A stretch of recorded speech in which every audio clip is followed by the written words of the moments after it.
When Ish-Bosheth son of Saul heard that Abner had died in Hebron, he lost courage, and all Israel became alarmed. Now Saul's son had 2 men who were leaders of raiding bands. One was named Baanah and the other Rekab. They were sons of Rimmon the Beerothite from the tribe of Benjamin. Beeroth is considered part of Benjamin, because the people of Beeroth fled to Gittaim and have resided there as foreigners to this day. Jonathan son of Saul had a son who was lame in both feet. He was 5 years old when the news about Saul and Jonathan came from Jezreel. His nurse picked him up and fled, but as she hurried to leave, he fell and became disabled. His name was Mephibosheth. Now Rekab and Baanah, the sons of Rimmon the Beerothite, set out for the house of Ish-Bosheth, and they arrived there in the heat of the day, while he was taking his noonday rest.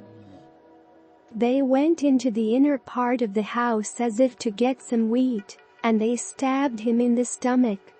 Then Rekab and his brother Baanah slipped away. They had gone into the house while he was lying on the bed in his bedroom.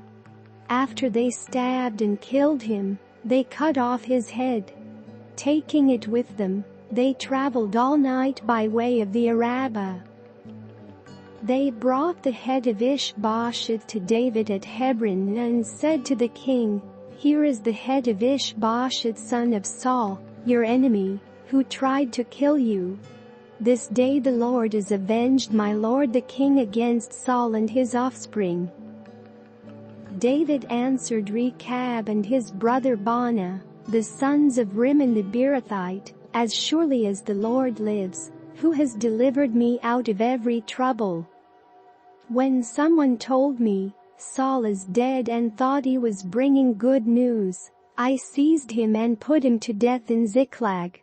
That was the reward I gave him for his news.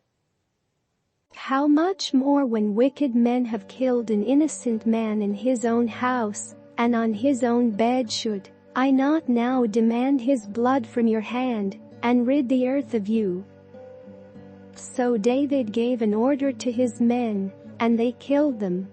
They cut off their hands and feet and hung the bodies by the pool in Hebron. But they took the head of Ish-Bosheth and buried it in Abner's tomb at Hebron.